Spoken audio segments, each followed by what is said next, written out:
It is time now for CNN Business. Wall Street, you might want to buckle up for this next report. A record-breaking rebound on Wednesday. Investors, though, understandably nervous despite that big rally. So what's going on? Chief Business Correspondent Christine Romans joins us now with more. So you have all the answers. Wow. Yes, I do. If I had all the answers, I would be on a Caribbean island. Right? Quietly. I've got a magic 8-ball somewhere. Several of them. Look, Santa Claus showed up. Growth in Asia has slowed.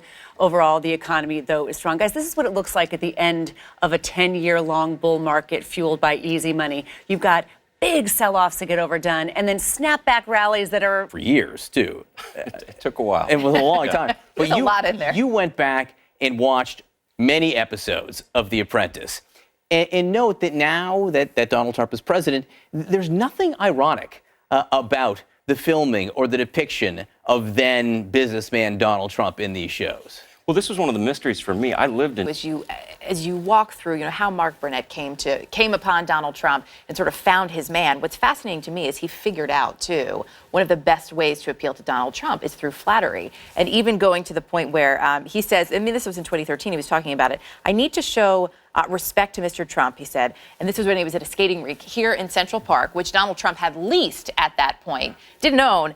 And he started talking about the Trump woman skating rink, the Trump woman skating words with effusive praise, and talk about a love affair. And says, you're a genius. Yes. Yeah, exactly. No, this wasn't on script. He couldn't stay on script, as you know, but even then, he was better television. Well, this was part of what was amazing. I talked to a bunch of people who worked on The Apprentice over the years. You point out that's one of the things that the editors had to deal with, that Donald Trump would go with his gut on the show, which wasn't always what they expected, and they had to sort of edit in reverse. Well, this was one of the things that really knocked me out in the reporting, is talking to the people who edited The Apprentice. So, they bothered him on that particular day, and he would fire them. So then the editors have to go back and... It's the White House. It's people having to reverse... There have been articles written about how he has to reverse engineer, or White House staffers have to reverse engineer. He does. And that's exactly what that sounded like. That whole pattern was established on The Apprentice. All right, Mark Burnett, creator of The Apprentice, creator of Survivor, reluctant a bit to talk about politics and the Trump presidency, which people that you spoke to for this article found somewhat puzzling.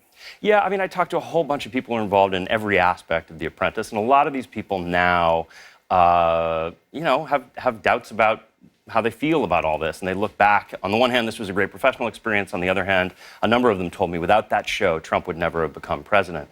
Burnett remains friends. He has seen what can happen if you do go against Donald Trump? I think that's right. And I think, it's that idea that he gets asked most at cocktail parties around the country is, are there tapes? Do these tapes exist? And the myth or the legend out there is that there are outtakes from The Apprentice where then, businessman Donald Trump uses the N-word or says other offensive things. You've been looking into this as much as anyone else. Do you think these tapes exist? So Trump used the N-word on a hot mic. That would have been... It's a great read. Yeah. It's absolutely fascinating read. Pat, right here. Thanks so much for being here. Go check out... And John Berman.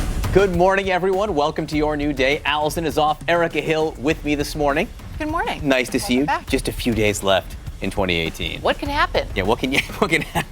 It's kind of quiet this time of year. These are not the times to suggest that. President Trump. CNN film Love, Gilda takes a look at the incredible life of the comedy legend Gilda Radner. It airs New Year's Day at 9 p.m. right here on CNN. But this morning, you get a sneak peek.